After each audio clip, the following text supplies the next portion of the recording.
It's hard not to be definitive. It's hard not to say definitive things after a result like that. But I don't really want to hear those kind of things tonight. I mean, obviously, it was such an emphatic result. It was such an emphatic performance from Man City. There was so much to fawn over if you're a Man City fan or just someone who can observe good football, that I will evaluate that. Even if, it is praising City and all these kind of things, and people think, oh, you shouldn't praise City, or oh, you can't praise City because you're a Liverpool fan, oh, you can't praise City because you thought Arsenal would win it, or you wanted Arsenal to win it, whatever. City were fantastic. In fact, they were better fantastic. And we knew for a very long time what Pep Guardiola was cooking up, something very special. And weirdly tonight, the focus will go on Kevin De Bruyne and Haaland. But elsewhere in that side, some of the, not even tweaks, some of the wholesale changes that have been made to the shape and the moves and the focus of the team deserve a round of applause to Pep Guardiola, and probably beyond that, a standing ovation of sorts. Because what he has managed to construct is a 17-game unbeaten run when we were beginning to doubt whether that was what City were capable of this season, stupidly. I mean, of course, we always knew that what City were, their maximum capability was, what their maximum potential was, right? But at the same time, we knew that there was a stumble this season. We knew that they weren't exactly peak City, even though they were performing extremely well. We knew that there was something that was off. In fact, earlier on in the season, I said this was the best, worst City team that we've seen in recent years. And that's probably because they were looking for, this exact combination that they have now, right? Hope is the thing that will hurt you in the long term in football. In fact, hope is not the thing that kills you. I said it the other day. But in these last few games, City do have some tricky games, right? Arguably, they've played one of their hardest games against Arsenal, and maybe that was a result that they wouldn't be expected to get like this, but they were. In many ways, when it happens. The weird thing is, there's sometimes in football, you get this thing where it's like, hey, maybe we can get this. Maybe we can do this. And then City do something like that, and you go, yeah, why did we think that? But in these last few games, they could end up playing, 12 games, I think it is this season? 12? No. Yeah, close. If they get all the way to the Champions League final, which, let's face it, they're also favourites to do that. The team standing between them and a treble right now are the team that previously won the treble in a final, which I saw them playing against Brighton the other day. They didn't exactly rule. A team like Chelsea, a team like Brighton, a team like Brentford, maybe Everton away is where City trip up. But I don't like to play this kind of identifying where City might trip up game, because that's the same as when you play the, identifying where Arsenal might slip up game. And did we identify where Arsenal might have slipped up in exactly these scenarios? Possibly mentally, but not actually. No one thought that Arsenal would be this precarious, should we say, at least from this position. Now, the people saying that Arsenal bottled the league, you're idiots, all right?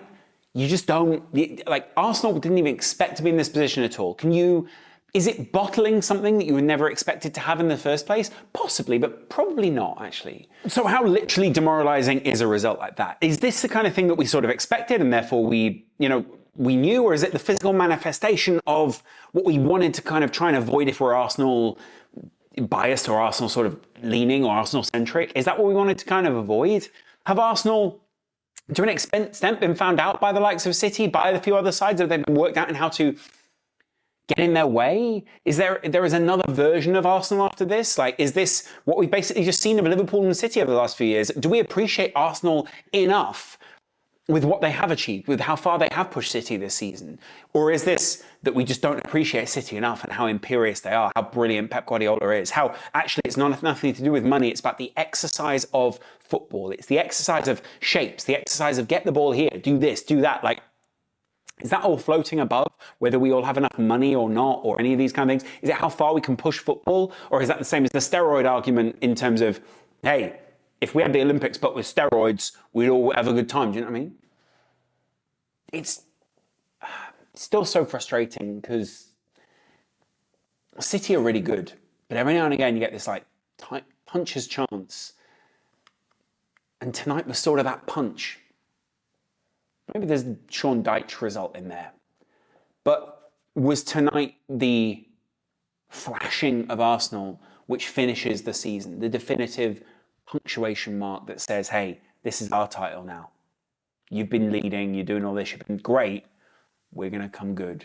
because we've got the experience ahead of you, we've got the numbers, we're bringing on Mahrez, we're bringing on Julian Alvarez, we're bringing on all this quality. Mind you, Arsenal bought on some decent players, but not Julian Alvarez and Mahrez. Do you know what I mean? And Haaland.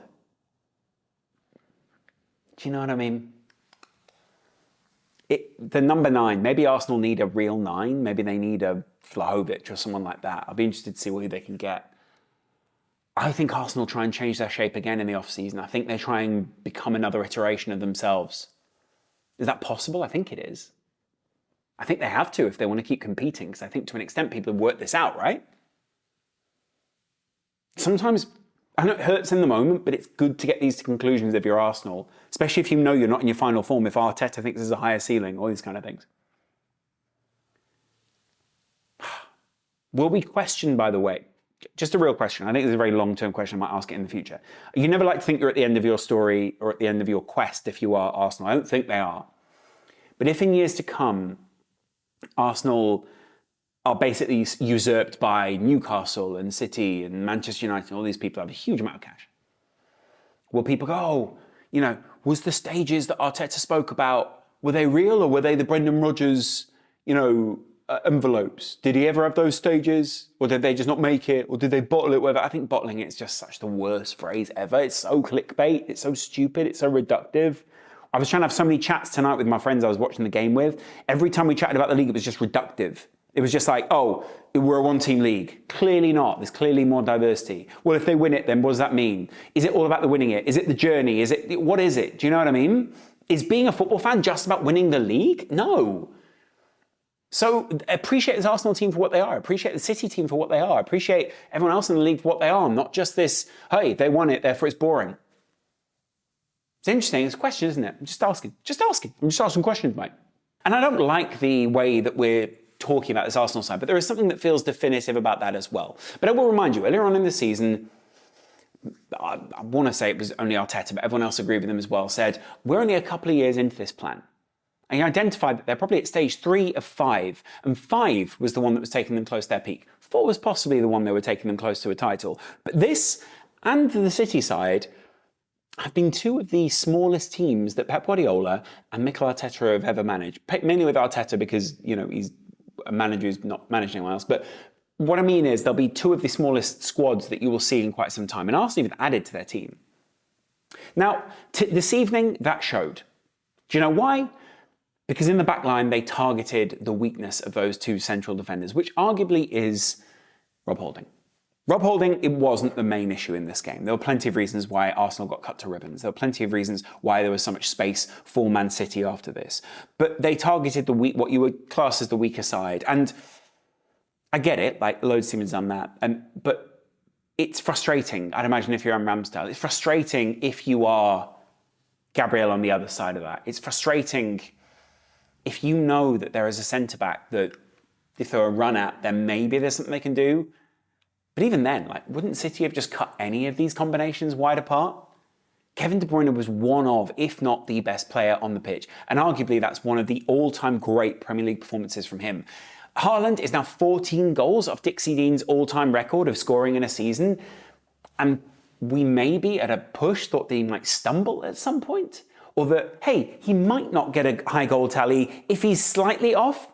The guy's actually had some slightly off periods. And in fact, that's what City tried to negate since they found out. Since basically, I think it was Liverpool kept him out. A couple of other people began to frustrate him a little bit. They basically went, okay, it's time to come correct with this now with Haaland, right? Are we basically going to go in a position where we're just going to keep doing the same things, or are we just going to try and change things? That's why they put the minimum space between Kevin De Bruyne and Haaland tonight. So they could basically combine, find each other, run onto each other's balls, so to speak, and do what they did against Arsenal. The frustration, I guess, for a City fan is, why didn't you do this earlier? Why aren't we winning it by more? Why aren't we more conclusive? Why haven't we been that way this season? Pep Guardiola has been ruthless this season. He got rid of Cancelo. He was frustrated with some of the World Cup squad who came back. He was angry with the way that his team was playing. And wasn't even scared of losing some of his better players, leaving some of the players who were most in form or would be in the future most important for City, your Fodens, possibly even your Calvin Phillips, those kind of guys, just out the team. Publicly criticised them, privately criticised them, ceded stuff to the press.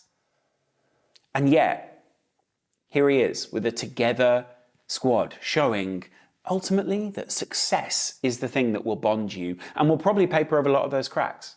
Very small cracks that City have there, by the way. And really, this season, and you can go back and check the receipts on this, I've been complimentary of where City have been at this season. That's not kind of the point here. But the point is, both these teams deserve their flowers.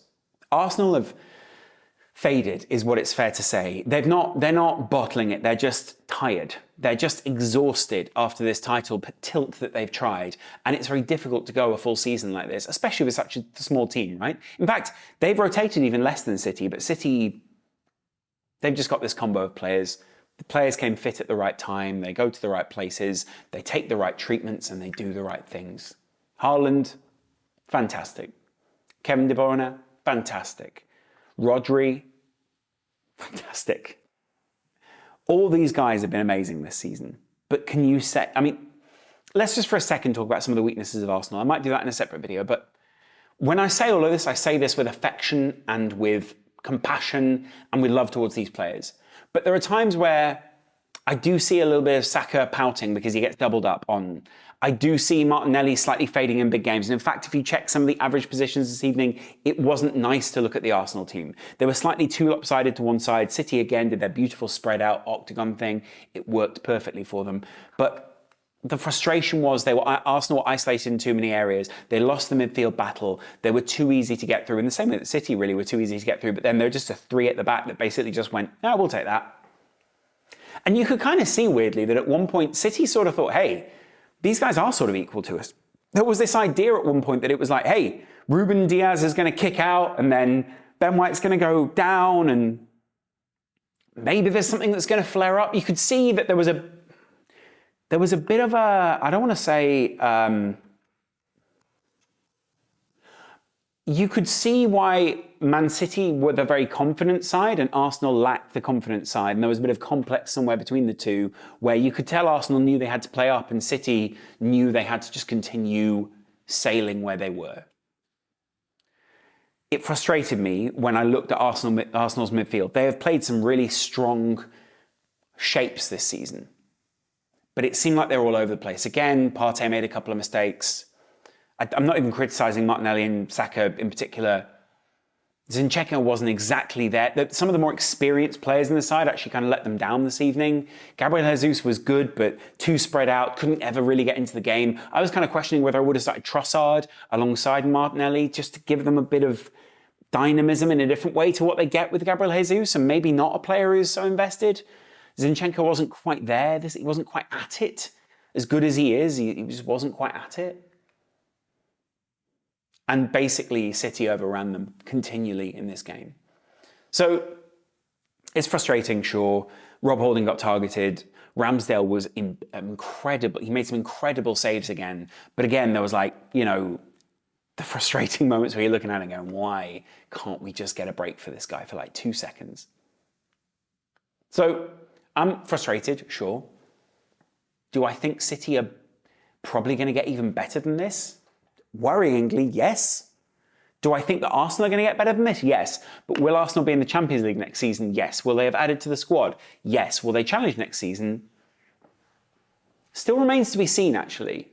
Because, hey, to an extent, you're understanding what it's like to be a Liverpool fan at this season, in any season, really. Hey, we've been through it, and other people have been going, why can't you keep up? Why can't you do this? Arsenal were the team that made this league interesting this season. Arsenal were one of those two that were out in front of everyone else. Maybe there'll be 3 next season. Maybe it'll be slightly more competitive. But let's not get it twisted here. There is a big difference between City and the other teams in this league. There is a big difference financially. There is a big difference resource-wise. There is a big difference in footballing style, in management, in holistic things that are different. All of these things filter down through the league, right? And City are at the top of almost everything, maybe second to a couple of people. Even when they finish top of the league and they finish second to Liverpool in charts, or second to Arsenal in charts, or second to whoever is pushing them in charts, they're still the best team in the league. And they've come good at the right time. I think at their peak, Arsenal were playing really brilliant football. But this run that City have put themselves on, this kind of what we knew they were capable of, and what we've sort of seen in previous seasons when Arsenal did stumble, shall we say, has both come to manifest themselves. What stands between City and a treble right now is Real Madrid and Manchester United. Both those sides will revel in the idea of being able to get in City's way. And you know what? I'm even going to say, I think Arsenal stand possibly between them and a treble. City celebrated this evening as if they won the title. City celebrated in a way which validated them. I don't think you can call it arrogant, but I do think there was a bit of a swagger about them that some other fans might not like. I will be interested to know what City fans think watching this video, what Arsenal fans think watching this video. Was your team up to it this evening? Were they tired? Have they slightly lost their head? If they do lose their head, by the way, is that a long-term issue, or is that something that they learn from this season and take forward into other seasons because they're so young, because this is so formative, because Mikel Arteta is still on, stage whatever, and really that you should just be happy that they're guaranteed pretty much Champions League football until next season? All these things, all these big questions, these are big overarching ideas of Arsenal's time. Like, how much do we really expect them to win the league? Is it stumbling if they stumble at this point? Do you know what I mean? It feels a bit deflating, doesn't it? It does feel a little, it just feels a bit off. But it also just feels, hey, what else do we expect? Let me know what you guys think in the comments below. It's kind of just me throwing some ideas out there. I'm interested to know what you think. I'll chat to you in a little bit. Much love, bye.